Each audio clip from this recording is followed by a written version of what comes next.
Hello and welcome back to HardReset.Info. In this video, I will show you how to fix your fast charging not working on POCO F7. Let's begin.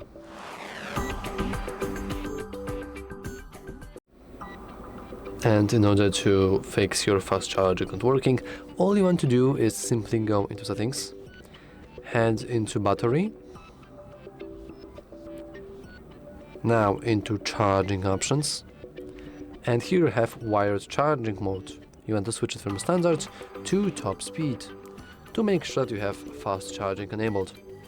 You also want to make sure that you have a nice charger that actually supports enough watts for fast charging to be enabled. Anyway, that's all for this video.